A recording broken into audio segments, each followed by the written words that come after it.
Hello students.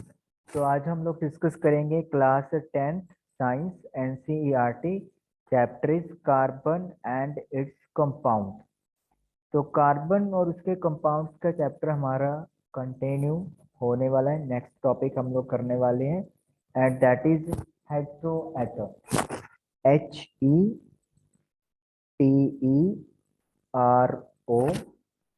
Hetero and then atom. Heteroatom. Heteroatom होता क्या है? आपको हाइड्रोकार्बन के बारे में पता लग चुका है। What are hydrocarbon? जिन कंपाउंड्स में दो एलिमेंट होंगे, एक कार्बन और एक हाइड्रोजन, उनको हम लोग हाइड्रोकार्बन बोलते हैं। और सबसे सिंपल हाइड्रोकार्बन है मीथेन। इसके अलावा और भी बहुत सारे हाइड्रोकार्बन हैं जो आपके सिलेबस में भी हैं और आपको पता भी है। अगर अब यहाँ पे क्या हो रहा है, कार्बन की जो वैलेंसीज हैं उनको सेटिस्फाई करने के लिए हाइड्रोजन एटम अपना इलेक्ट्रॉन कार्बन के साथ शेयर कर रही है।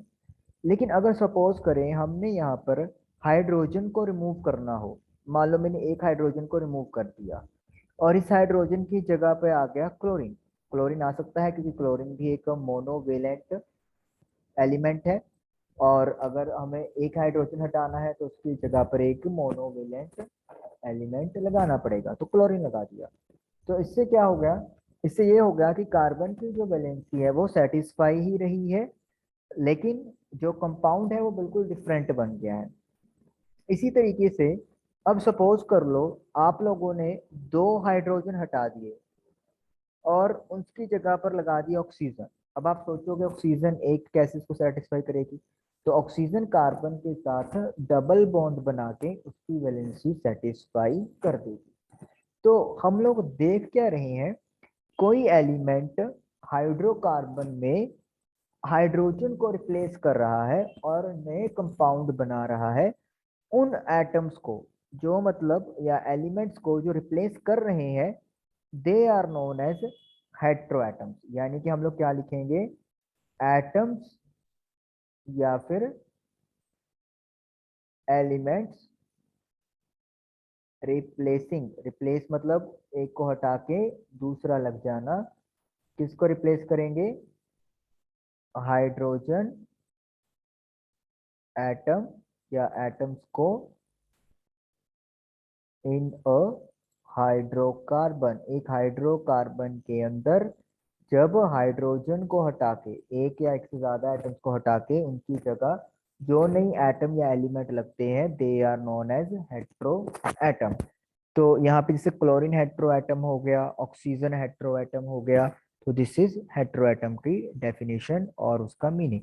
ओके, अब चलते हैं सेकंड।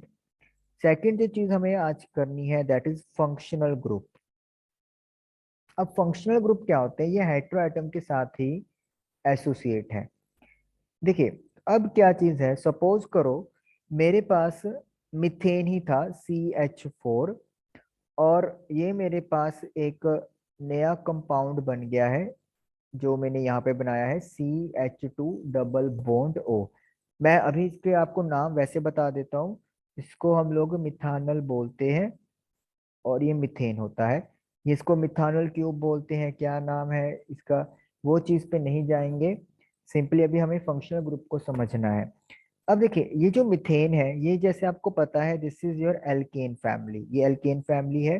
कार्बन कार्बन के बीच में सिंगल बॉन्ड होता है, तो यहाँ पे तो कार्बन सारे सिंगल बॉन्ड बनाएगा हाइड्रोजन के साथ। यहाँ पे अब कार्बन ने ऑक्सीजन के साथ डबल बॉन्ड बनाया है, तो क्या ये अनसैचुरेटेड हो गया? बिल्कुल भी नहीं। कल हमने डिस्कस किया था अनसैचुरेटेड वो होता है जब कार्बन कार्बन के बीच में डबल या ट्रिपल बॉन्ड हो। तो यहाँ पे तो कार्बन और ऑक्सीजन के बीच में डबल बॉन्ड है, तो इसीलिए हम तो अनसैचुरेटेड नहीं कहेंगे। ओके, तो मिथानल आपके पास बन गया। अब ये जो ग्रुप है CHO, ये एक ग्रुप हो जाता है जिसको हम लोग एल्डिहाइड ग्रुप बोलते हैं। और ये जो ग्रुप होता है, ये ग्रुप अपनी अलग प्रॉपर्टीज जो होता है वो कंपाउंड्स को प्रोवाइड करता है। तो इसका मतलब क्या हो गया? फंक्शनल ग्रुप वो ग्रुप होते हैं जिनके अंदर हेट्रो एटम्स होती हैं और वो मिलकर एक अलग जो है कैटेगरी बना देती है कंपाउंड्स की, जिनकी अपनी कुछ स्पेसिफिक प्रॉपर्टीज होती हैं। जैसे यहाँ पे मैंने बात की CHO, this is aldehyde group. तो यहाँ पे देखो जो ऑक्सीजन है, ये वाला ऑक्सीजन, ये हेट्रो एटम है। लेकिन अकेला हेट्रो एटम को फंक्शनल ग्रुप नहीं कहेंगे, क्योंकि जब ग्रुप की बात आती है तो ग्रुप का मतलब होता है पूरा एंटायर, जितने भी उसके अंदर एटम्स है। अगर अकेले एटम से कोई ग्रुप बनता तो फिर हम लोग अकेले को ही बोल सकते थे, जैसे हैलोजन के केस में होता है। जैसे मेरे पास CH4 है मिथेन, एक मैंने H हटा के लगा दिया Cl, तो ये अब आपके पास हैलोजन फैमिली का कंपाउंड बन गया। तो ये हैलोजन होने की वजह से अपनी अलग प्रॉपर्टीज शो करेगा। तो इसको हम लोग बोलते हैं फंक्शनल ग्रुप। तो इसकी डेफिनेशन अगर लिखनी हो तो वो हम लोग कैसे लिखेंगे, थोड़ा सा पहले हम लोग स्पेस बना लेते हैं। तो फंक्शनल ग्रुप में क्या हो गया है, तो फंक्शनल ग्रुप में हम लोग जाएंगे hetero atoms and group having hetero atoms provide specific properties to the carbon compounds are called functional group. तो कार्बन कंपाउंड में हेट्रोएटम या ग्रुप ऑफ जिनके पास ये हेट्रोएटम होती है वो कुछ स्पेसिफिक प्रॉपर्टीज प्रोवाइड कर देते हैं कार्बन कंपाउंड्स को, और उनको हम लोग फंक्शनल ग्रुप बोलते हैं। अब आपके सिलेबस में कौन कौन से फंक्शनल ग्रुप है, अब हम लोग वो बात करेंगे। सबसे पहले हम लोग बात करेंगे हेलोजेंस की ही। हेलोजेंस वैसे आपको पता है कि आपके पास मेनली चार आएंगे, fluorine, chlorine, bromine and iodine. अब जब भी फ्लोरीन, क्लोरीन, ब्रोमीन या आयोडीन लगा हुआ है तो इसका मतलब क्या है, आप किस ग्रुप की बात कर रहे हो, you are talking about halogen family. Halogen group की बात कर रहे हो तो वो जो आपका फंक्शनल ग्रुप है वो वहां पर हेलोजन फैमिली का माना जाएगा। और इसको आप लोग जो एंडिंग, इसकी जो नामकरण होता है उसको आप करते हो हेलो एल्केन। मतलब जैसे सपोज करें CH4 है, इसको आप क्या लिखते हो, मिथेन लिखते हो। अब मैंने एक H को रिप्लेस कर दिया, सपोज कर लो Br से, ब्रोमीन से।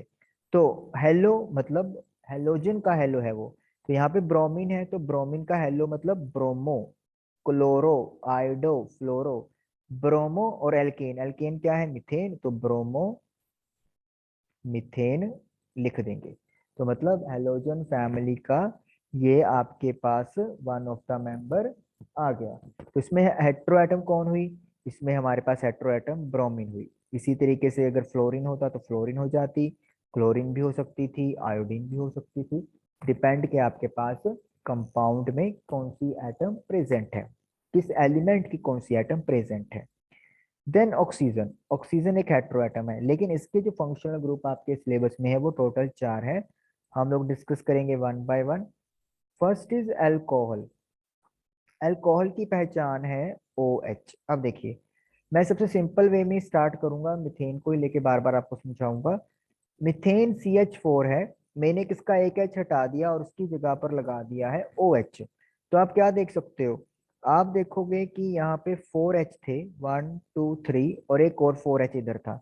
वो तो H हटा दिया, उसकी जगह पर OH लगाया है। अब आपको होगा कि H थोड़ी हटाया, OH के साथ O लगा दिया, बिल्कुल भी नहीं।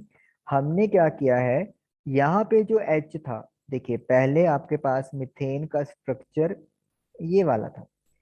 फर्क इसमें ये देखिए, यहाँ पे जो हाइड्रोजन है वो कार्बन के साथ अटैच है, लेकिन यहाँ पे जो H है वो ऑक्सीजन के साथ अटैच है, और ऑक्सीजन आगे कार्बन के साथ अटैच हो रहा है। तो इसका मतलब H को किसने हटाया है, H को ऑक्सीजन और हाइड्रोजन ने हटाया है, और ऑक्सीजन यहाँ पर हेटेरो एटम का काम कर रही है। तो अल्कोहल यानी कि जब भी आपको OH दिखे तो वो कौन सी फैमिली होगी, अल्कोहल फैमिली होगी। ओके जी, सेकंड है हमारे पास एल्डिहाइड, जो अभी हमने डिस्कस भी किया है। तो एल्डिहाइड के लिए भी मैं CH4 मीथेन की एग्जांपल दूंगा, C के साथ 4 हाइड्रोजन लगे हुए हैं। अब जब भी आपको एल्डिहाइड ग्रुप लगाना है तो आपको करना क्या होता है, 2 हाइड्रोजन की एटम्स को हटाना पड़ेगा। तो डबल बॉन्ड लग गया और उसको रिप्लेस करेगा 2 हाइड्रोजन की एटम्स को एक अकेला ऑक्सीजन का एटम।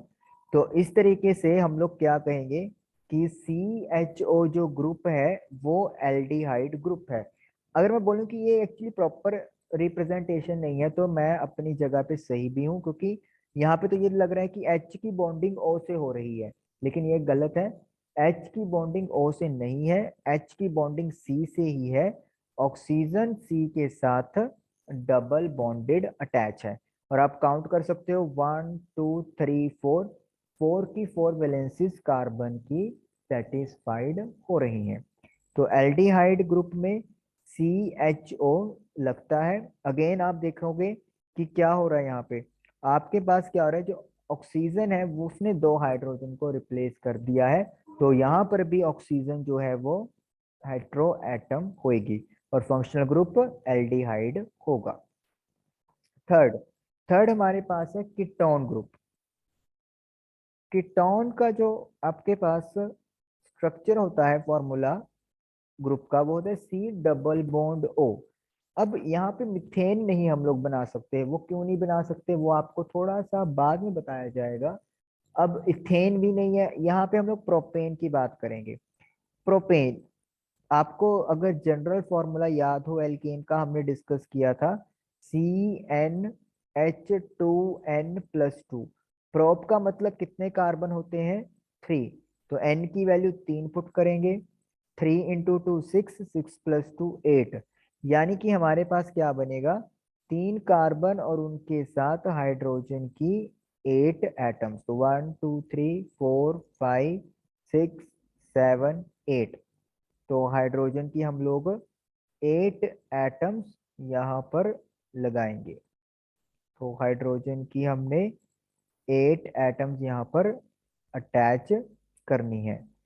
ओके, यहाँ पे मैंने कार्बन कितने ला दिए, 8, कार्बन तो 3 ही बनेंगे, तो ये ज्यादा कार्बन बन गए। यस, और यहीं पे हमारा प्रोपेन का जो स्ट्रक्चर है वो खत्म हो गया। अब हम लोग कीटोन पढ़ रहे हैं, कीटोन है C डबल बॉन्ड O। तो इसका मतलब क्या है, मुझे अगेन 2 हाइड्रोजन रिप्लेस करने पड़ेंगे विद 1 एटम ऑफ ऑक्सीजन। तो मैंने यहाँ पे क्या किया, सेंटर वाले कार्बन से 2 हाइड्रोजन हटा दिए और उसको लगा दिया है। अब आप लोग सोच रहे होंगे कि एल्डिहाइड और कीटोन में ये क्या फर्क हुआ। अगर आपको याद हो, जो एल्डिहाइड ग्रुप है उसको हमने लिखा है CH डबल बॉन्ड O, यानी कि ये वाले पूरे हप्पा ने पार्ट को एल्डिहाइड बोला है। लेकिन अगर हम लोग कीटोन की बात करें तो सिर्फ इतना पार्ट ही आपका कीटोन है। अब आप ये नहीं कहेंगे कि इसमें ये C डबल बॉन्ड O आ गया तो ये कीटोन का पार्ट हो गया, बिल्कुल भी नहीं। कीटोन में जो कार्बन है वो सिर्फ ऑक्सीजन के साथ डबल बॉन्ड बनाएगा और जो बाकी के 2 सिंगल बॉन्ड बच गए हैं they should be with carbon only, hydrogen के साथ नहीं होना चाहिए। इसीलिए मिथानोन या इथानोन पॉसिबल नहीं है, क्योंकि इथानोन का फॉर्मूला क्या होगा, इथेन का फॉर्मूला क्या होगा, इथेन मतलब इथ मतलब कार्बन के कितने एटम्स हैं, 2 और 4 6, तो ये बन गया इथेन का फॉर्मूला। चलिए इथेन का पहले हम लोग स्ट्रक्चर बना लेते हैं। तो मैंने इथेन का स्ट्रक्चर तैयार कर लिया। अब अगर मुझे कीटोन ग्रुप बनाना है तो C डबल बॉन्ड O लगाना पड़ेगा। किसी भी कार्बन पे आप 2 हाइड्रोजन हटा के क्या लगा दो, डबल बॉन्ड O लगा दो। लेकिन क्या आप लोगों को ये दिख रहा है कि यहाँ पे इस कार्बन के साथ H भी अटैच हो गया, जबकि हमने अभी क्या डिस्कस किया कि जिस कार्बन के साथ डबल बॉन्ड O होगा उसके दोनों तरफ कार्बन होना चाहिए, हाइड्रोजन या कोई और एटम नहीं होनी चाहिए। लेकिन यहाँ पे एक साइड कार्बन है लेकिन दूसरी तरफ H चला गया। तो इसका मतलब क्या है, ये भी कीटोन फैमिली का मेंबर नहीं है और इथानोन पॉसिबल ही नहीं है, रादर देन ये आपका CHO ग्रुप बन गया है, जिसको आप एल्डिहाइड ग्रुप बोलते हो। एल्डिहाइड के लिए एक कार्बन होना चाहिए, एक डबल बॉन्डेड ऑक्सीजन होना चाहिए और एक सिंगल बॉन्ड हाइड्रोजन होना चाहिए। उसके बाद इसके आसपास कुछ मर्जी होता रहे, कोई भी दिक्कत नहीं है। तो इसका मतलब कीटोन कभी भी आपको फर्स्ट और लास्ट कार्बन पे नहीं मिलेगा, हमेशा ये बीच वाले कार्बन पे किसी न किसी पे मिलता रहेगा। Okay, then carboxylic acid group. देखिए, अब कार्बोक्सिलिक एसिड ग्रुप, कार्बन तो चाहिए ही, डबल बॉन्ड, एक ऑक्सीजन चाहिए और एक सिंगल बॉन्ड के साथ OH लिंक होना चाहिए। तो यानी कि कार्बोक्सिलिक ग्रुप में अगर मैं वैसे बात करूं, कीटोन के ग्रुप का थोड़ा पार्ट आ गया और ये वाला अल्कोहलिक फैमिली का पार्ट आ गया। तो ये दोनों मिलके कार्बोक्सिलिक एसिड बनाते हैं। जैसे मैं स्टार्ट मीथेन से कर लेता हूँ, क्योंकि यहाँ पे मीथेन से मिथेनोइक एसिड बन जाता है। अब पहचान क्या है, एक तो आपने OH लगाना है, तो सपोज कर लो मैंने ये OH लगा दिया। OH लगाने के लिए आपको एक हाइड्रोजन हटानी होती है, तो ये आपने सपोज कर लो एक हाइड्रोजन हटा दी। अब आपको डबल बॉन्ड ऑक्सीजन लगाना है, तो आपको कितने H हटाने पड़ेंगे, दो, एक ये और एक ये। इनको हटा के डबल बॉन्डेड ऑक्सीजन लग गया और एक H आपका एज इट इज रह जाएगा, ताकि उसका वैलेंसी कंप्लीट हो जाए। तो आप देख सकते हो COOH यहाँ पर आपके पास ये ग्रुप बन गया है, जिसको कार्बोक्सिलिक एसिड ग्रुप बोलते हैं। इसी तरीके से अगर हम लोग इथेन की बात करें, यहाँ पे हम लोग इथेन में भी इसको टेक ओवर कर सकते हैं। इथेन के लिए C2 और H6 होते हैं। अब आपको करना क्या है, दो कार्बन है, एक में तो आप पूरे हाइड्रोजन ही बना दो, नेक्स्ट वाले कार्बन पे या इस वाले कार्बन पे दो H हट गए, सपोज करो ये दो H हट गए और इनकी जगह पे लग गया डबल बॉन्ड ऑक्सीजन। और इस H को हटा के क्या लगाना है, OH लगाना है। और इस तरीके से ये आपका क्या बन गया, this is your ethanoic acid. तो इस तरीके से आप लोगों का कार्बोक्सिलिक एसिड ग्रुप कंप्लीट हो जाता है और आपका ये मतलब सही तरीके से डन होता है। तो नटशेल में अगर हम लोग बात करें, एक तो हमने हैलोजन के बारे में पढ़ा, जिसके अंदर हाइड्रोजन को हटाने के लिए या तो फ्लोरीन आएगा या क्लोरीन आएगा या ब्रोमीन या आयोडीन आएगा। फ्लोरो क्लोरो ब्रोमो आयोडो लिखा जाएगा। अच्छा जी, उसके बाद हमारे पास हमने हेट्रो एटम पढ़ी, ऑक्सीजन, उसके साथ आपके पास चार ग्रुप थे। पहला अल्कोहलिक ग्रुप, जिसकी थी कि कार्बन के साथ अकेला OH लगा हो। दूसरे नंबर पे आपने पढ़ा एल्डिहाइड ग्रुप, जिसकी पहचान क्या थी, कार्बन के साथ डबल बॉन्ड ऑक्सीजन और एक सिंगल बॉन्ड H होगा। तीसरे नंबर पे आपने पढ़ा कीटोन, C होगा, दोनों तरफ कार्बन कार्बन होने चाहिए और साथ में डबल बॉन्डेड ऑक्सीजन होगा। और लास्ट अभी आपने पढ़ा है कार्बोक्सिलिक एसिड ग्रुप। इसके अंदर क्या है, इसके अंदर आपने पढ़ा है कार्बन होना चाहिए, एक डबल बॉन्ड ऑक्सीजन होना चाहिए और एक सिंगल बॉन्ड से OH कनेक्ट होना चाहिए। और बाकी इधर उधर कुछ भी हो सकता है, कोई प्रॉब्लम नहीं है। तो इस तरीके से आप लोगों का कार्बोक्सिलिक एसिड कंप्लीट हुआ और फंक्शनल ग्रुप की भी आपके सिलेबस के अकॉर्डिंगली समाप्ति हुई। तो आई होप कि आपको ये समझ में आया होगा। Thank you for watching the video.